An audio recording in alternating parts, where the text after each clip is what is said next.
प्रिय युवा मित्रों, युवा प्रेरणा में आपका हार्दिक स्वागत है।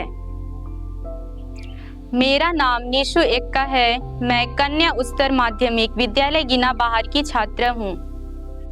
लेंट या चालीसा काल के इस पवित्र समय में हम यीशु के साथ मरुभूमि में चलने और उनके साथ पर्वत पर खड़े होने के लिए आमंत्रित हैं। यह केवल बाइबल की एक कहानी नहीं है, बल्कि आपके जीवन, आपके संघर्षों और आपके निर्णयों की कहानी है, खासकर आप जैसे युवाओं के लिए। आज का विषय है मरुभूमि केवल रेत और गर्मी का स्थान नहीं है, यह खामोशी, संघर्ष, अकेलेपन और निर्णयों का स्थान है। आज आप जो स्कूल और कॉलेज के छात्र हैं, अपनी अपनी मरुभूमि से गुजरते हैं।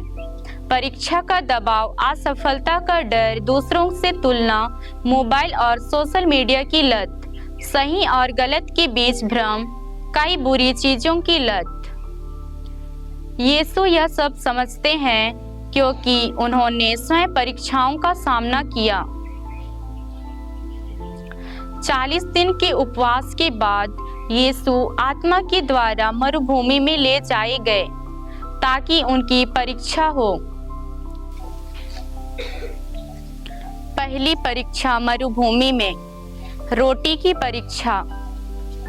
शैतान कहता है, यदि तुम ईश्वर के पुत्र हो तो इन पत्थरों को रोटी बना दो।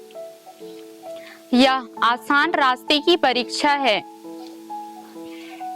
यीशु उत्तर देते हैं, मनुष्य केवल रोटी से नहीं बल्कि ईश्वर के हर वचन से जीवित रहेगा। आज के छात्रों, युवाओं के लिए इसका अर्थ है परीक्षाओं में शॉर्टकट, नकल करना, मेहनत के बिना सफलता पाना। दूसरी परीक्षा, मंदिर की चोटी से कूदना। शैतान यीशु से कहता है कि नीचे कूद जाओ ताकि स्वर्गदूत तुम्हें बचा ले। यह दिखावे और प्रसिद्धि की परीक्षा है। यीशु कहते हैं, तू अपने प्रभु ईश्वर की परीक्षा मत कर। आज यह इस रूप में दिखता है, केवल लाइक्स और फॉलोअर्स के लिए जीना, सोशल मीडिया पर नकली छवि बनाना, सच्चाई से ज्यादा दिखावे को महत्व देना। तीसरी परीक्षा, ऊंचे पर्वत पर परीक्षा। अब सबसे गहरी और कठिन परीक्षा आती है। शैतान यीशु को एक बहुत ऊंचे पर्वत पर ले जाता है, संसार के सारे राज्य और वैभव दिखाकर कहता है, यदि तुम मुझे दंडवत करोगे तो यह सब तुम्हें दे दूंगा। यह शक्ति, सफलता और समझौते की परीक्षा है। यीशु दृढ़ता से उत्तर देते हैं, तू अपने प्रभु ईश्वर को दंडवत कर और उसी की सेवा कर। आज के युवाओं के लिए इसका अर्थ है गलत दोस्ती, नशे की आदत, कूल दिखने के लिए नैतिक समझौता, मूल्यों की कीमत पर सफलता। यीशु पर्वत पर खड़े रहते हैं लेकिन झुकते नहीं।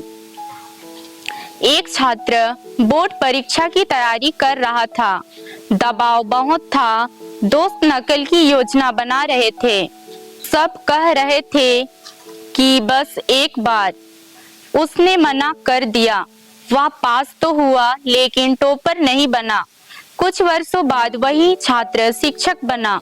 आज सैकड़ों विद्यार्थी उस पर भरोसा करते हैं, अंकों की वजह से नहीं बल्कि उसके चरित्र की वजह से। सही निर्णय तुरंत चमक नहीं देता, लेकिन भविष्य को मजबूत बनाता है। इस 40 काल में यीशु से सीखें। अपनी मरुभूमि को स्वीकार करें, खामोशी, प्रार्थना और आत्मचिंतन करें। ईश्वर के वचन को हथियार बनाएं। रोज एक बाइबल वचन पढ़ें। अर्थपूर्ण उपवास रखें।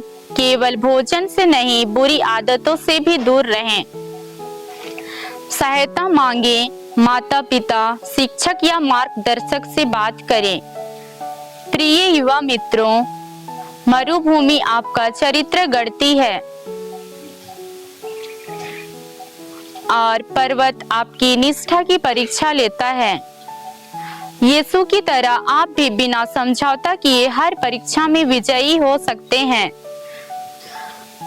यह चालीसा आपको और मजबूत, समझदार और ईश्वर के और निकट बनाए। प्रभु आपको आशीष दे।